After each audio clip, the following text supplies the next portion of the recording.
Baiklah, bismillahirrahmanirrahim. Assalamualaikum warahmatullahi wabarakatuh kepada pencara penyalin saya iaitu Ustazah Muslihah binti Ismail.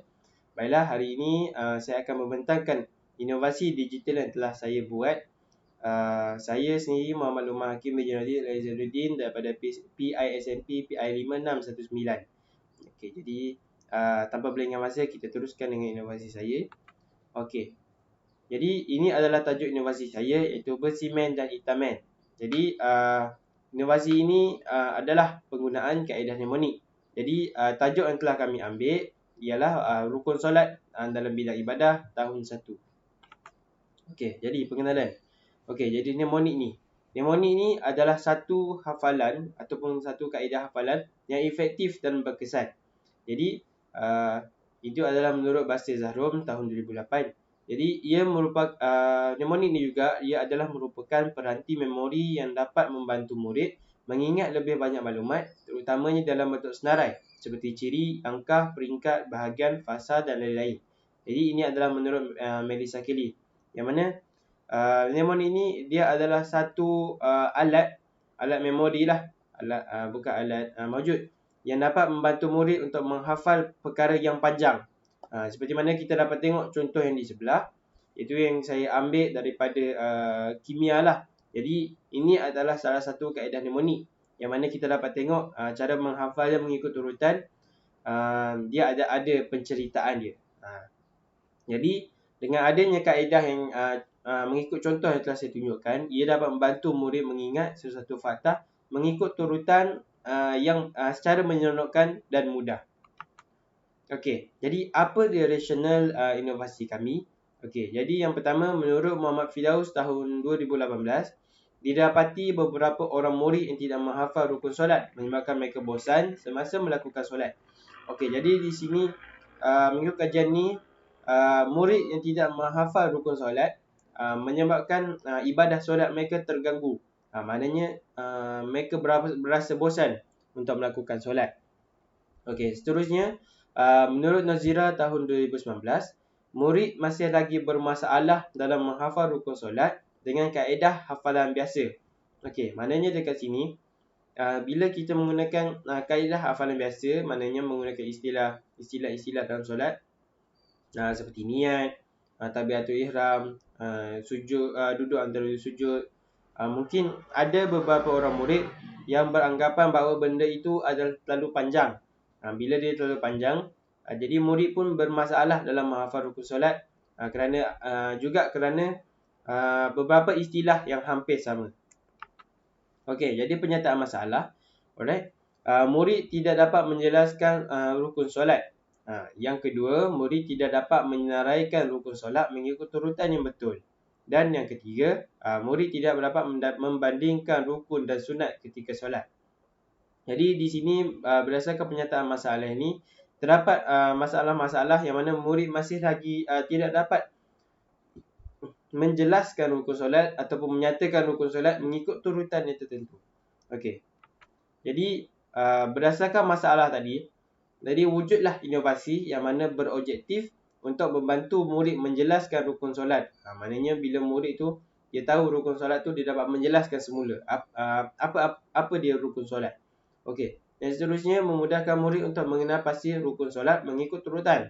Ini kerana kami menggunakan kaedah mnemonik yang membolehkan murid untuk menghafal kata kunci lah. Mnemonik ni dia banyak dia seperti kata kunci, tapi menggunakan istilah yang lain. Maknanya bila gunakan kata kunci ni, murid dapat membezakan yang mana dulu dan yang mana yang last. Okey, jadi ia juga dapat membantu murid untuk membezakan rukun dan sunat ketika solat. Jadi yang mana murid ni dia dapat membezakan rukun. Kenapa? Mnemonik yang kami hasilkan ni hanya tertumpu kepada rukun, dan selain daripada itu adalah perkara sunat ketika solat. Okey, jadi kita lihat skop dan limitasi. Jadi inovasi ini dia dihasilkan bertujuan untuk membantu murid-murid dan murid-murid khasnya dan semua golongan masyarakat amnya yang menghadapi masalah untuk mengingati rukun solat. Jadi kita dapat tengok di sini inovasi ni dia tidak hanya tertumpu kepada murid-murid, tapi mungkin daripada skop pandangan kami, inovasi ini khasnya lah kepada murid. tapi ia juga boleh digunakan kepada semua golongan masyarakat yang mengalami masalah untuk mengingati rukun solat. Okey, jadi untuk anggaran kos, inovasi ni dia tidak melibatkan mana-mana kos kerana ianya dihasilkan secara digital dan tidak memerlukan bahan maujud yang terlalu banyak. Jadi pendek katanya, inovasi ni dia mudahlah, dia cost efficient. Okey, jadi ini adalah model inovasi proses yang telah kami pilih, iaitu inovasi proses kreatif terarah. Jadi kita dapat tengok terdapat 4 langkah, iaitu yang pertama persediaan, dalam dia analisis dan persediaan. Yang kedua imajinasi, yang mana terdapat penjanaan idea dan sintesis idea. Yang ketiga perkembangan ataupun dalam perkembangan tu dia menilai semula idea-idea tersebut. Dan yang terakhir tindakan, yang mana terdapat pelaksanaan dan analisis secara berterusan terhadap inovasi yang dihasilkan. Okey, jadi kita tengok macam mana kaedah penggunaan inovasi digital ini. Jadi kita tengok.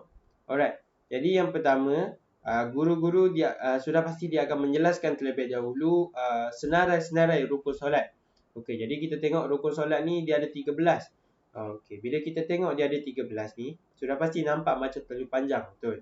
Okey, jadi yang pertama kita bacalah. Yang pertama berdiri tegak, yang kedua niat, yang ketiga takbiratul ihram, yang keempat membaca surah Al-Fatihah, yang kelima rukuk, yang keenam i'tidal, yang ketujuh sujud, yang ke-8 duduk antara dua sujud, ke-9 duduk tahiyat akhir, 10 baca tahiyat akhir, 11 selawat, 12 salam dan 13 tertib.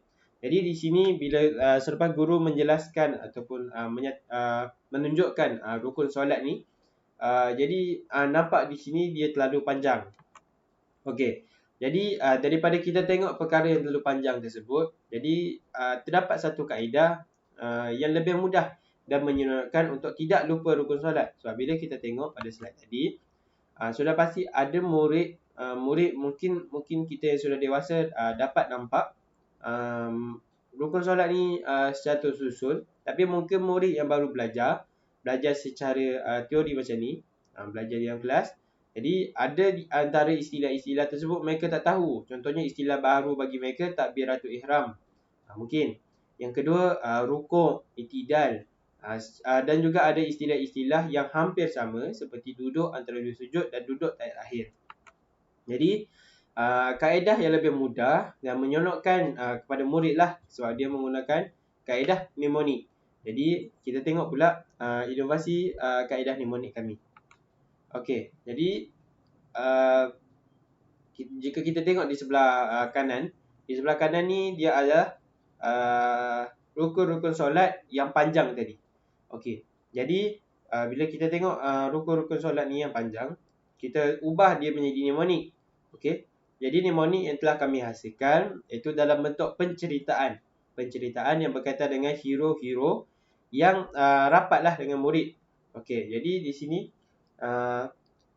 ayat dia, bersimen nak tangkap serigala raksasa, itamen suruh doa dulu tanpa bertangguh-tangguh supaya serigala tertangkap. Jadi kita tengok di sini bila kita baca mnemonik ni, dia nampak lebih ringkas dan bersahaja. Maknanya murid dia tidaklah menghafal macam beri betul, niat, takbiratul ihram, surah Al-Fatihah, rukuk, i'tidal, sujud, duduk antara dua sujud, duduk tahiyat akhir, baca tahiyat akhir. Dia macam bagi murid perkara itu macam terlalu panjang dan macam istilah dia jauh daripada murid. Jadi di sini kita ubah dia jadi sebuah mnemonik penceritaan supaya murid ni dia dapat hafal secara bersahaja. Alright. Tengok seterusnya. Selepas guru menjelaskan rukun solat yang ada 13, jadi guru boleh menggunakan mnemonik ini sebagai latihan, sebagai pengukuhan kepada murid supaya murid dapat menghafalnya. Okay, ini adalah contoh slide yang kami gunakan sekiranya guru menggunakan pembelajaran secara atas talian. Okey, ini adalah contoh slide atas talian yang telah kami lakukan, iaitu penceritaan semula lah. Maknanya kami digitalkan mnemonik ni menjadi sesuatu yang hidup dan murid dapat lihat bagaimana cerita tu berjalan. Maknanya dia dapat buat bayangan Bila dia dapat buat bayangan tu, penceritaan tersebut, jadi murid dapat menghafal dengan senang. Alright. Okey, jadi kita tengok tadi bersimen ataupun bersimen yang berwarna merah tu, dia nak tangkap serigala raksasa.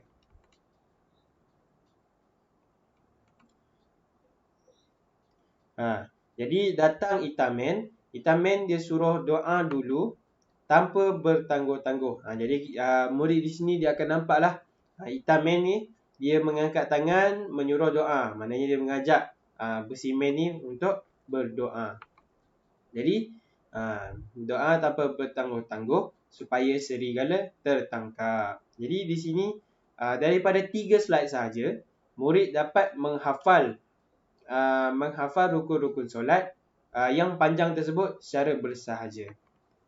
Jadi ini adalah beberapa maklum balas yang telah kami menerima, yang telah kami terima, yang mana yang pertama daripada Muhammad Amjad bin Ahmad Zahid pada tahun tarikh 28 November 2021, yang mana ayat mnemonik yang digunakan mengandungi unsur kecindan yang mampu menarik minat murid.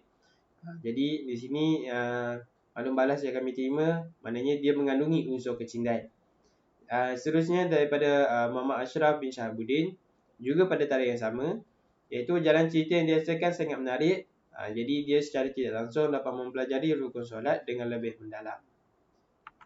Okey, jadi ini adalah pencapaian inovasi kami. Yang pertama, sebelum ini terdapat 30% murid mengalami masalah untuk menghafal rukun solat yang panjang. Jadi bagi menyelesaikan masalah 30% ni, setelah penggunaan mnemonik ni dalam pengajaran, jadi masalah ini dapat dikurangkan sebanyak 25%. Jadi dapat lihatlah di sini, dengan adanya kaedah mnemonik ini dia dapat menyelesaikan masalah yang dihadapi.